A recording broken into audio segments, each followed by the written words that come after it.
With temperatures in parts of the UK set to hit 100°F (37°C) this week, the heatwave is already causing chaos for many Britons. The Met Office has extended its amber, extreme heat, warning to include all of next Tuesday, having previously issued it for Sunday and Monday. Forecasters said the emphasis on the peak of the hot spell had now shifted from Sunday to Monday and Tuesday, but that the risk of widespread impacts on people and infrastructure remained. Now, scientists have claimed that the UK should name heatwaves in the same way as storms, as part of an effective early warning system to protect the most vulnerable. Professor Mike Tipton from the Physiological Society said, "As part of raising awareness of the threat from heatwaves in the UK, heatwaves should be named in the same way as we name storms.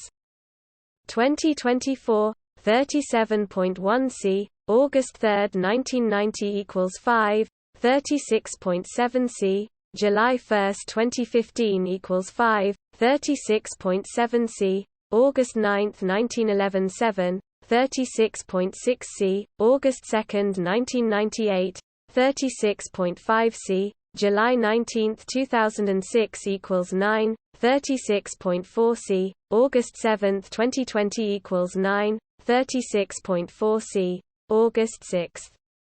It makes the risk to health clear and that people can't expect to continue as normal during the heat wave. 1.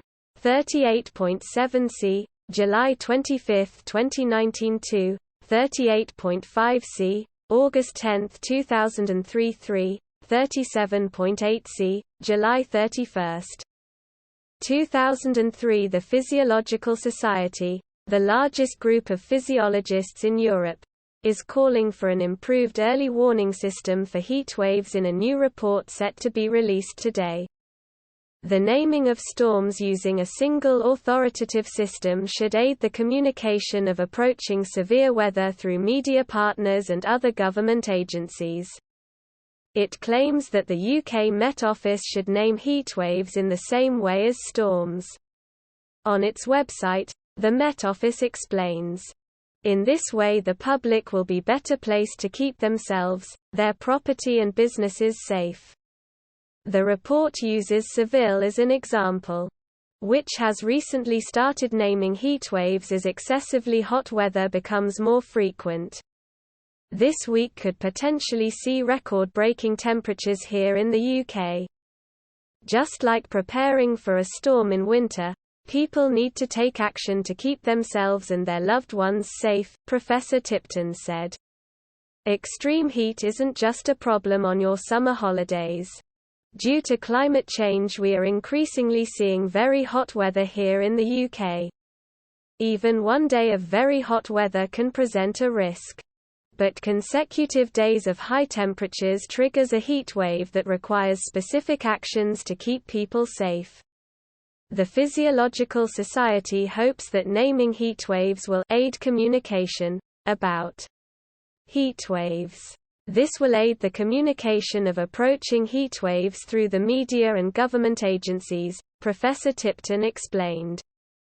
This is especially helpful for those who don't have as ready access to the Internet or weather apps on smartphones.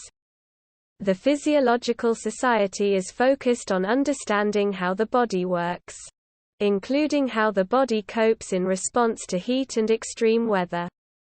As the science of how the body works, physiology explains the impact of hot weather on our health, Professor Tipton added.